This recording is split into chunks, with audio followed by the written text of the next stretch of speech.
Pour résumer la chose, il faut les bons produits, les originaux, le bon jus de citron, c'est très difficile de trouver les bons jus de citron, la bonne crème de noix de coco, le bon jus d'érable, les bonnes purées de fruits qui sont déclinées en une douzaine de parfums. Donc on peut vraiment élargir, plus le chocolat en nouveauté, on peut vraiment élargir la gamme de cocktails. Ça peut soit rester là-dedans, soit se mettre dans une petite bouteille qu'on presse. Ensuite on a le bon matériel qui est surtout à portée de la main. D'accord ? Il y a une logique dans tout ça. C'est-à-dire qu'en fait, le cocktail, il va démarrer comme ça. Bonjour, je veux un Long Island. D'accord. Je veux un Long Island. Le verre, il est là. Je ne me retourne pas pour attraper le verre. La glace, elle est là. La pelle à glace, c'est une grosse pelle à glace qui permet de contenir la quantité suffisante de glaçons pour un verre. On n'a pas à y revenir à deux fois. Le cocktail, on le met sur un pour-mat, ici. Comme ça, si ça tombe un petit peu autour, ça tombe dans le tapis et ça ne salit pas le bar.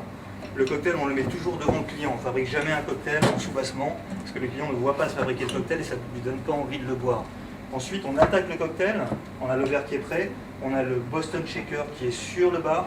Il n'est pas ailleurs, il est sur le bar parce que c'est d'ici que ça part. Ça part comme ça.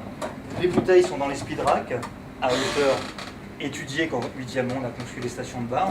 Elles ne sont pas derrière, on n'a pas à se retourner. Il y a des becs verseurs parce que ça permet d'aller plus vite. En plus, ça permet de faire des choses assez jolies, comme ça. D'accord ? Les produits non alcoolisés sont à portée de main dans ce qu'on appelle des store and pour, qui permettent stocker, parce qu'il y a un petit couvercle qui se met et on peut le stocker au réfrigérateur et l'interchanger quand c'est vide, et pour, qui veut dire verser en anglais, et là c'est très important, on n'a pas un bocal à ouvrir qui nous fait lâcher le reste du matériel. On peut vraiment faire les deux choses en même temps. Ensuite, on a le drink mixer qui est toujours à portée de la main, il y a une ergonomie, on fait ça, d'accord ?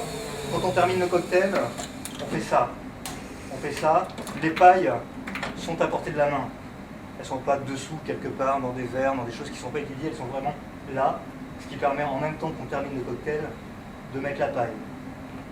Voilà, il y a une chose qui est très bien ou n'importe quoi, il n'y a pas partout ailleurs, c'est ça.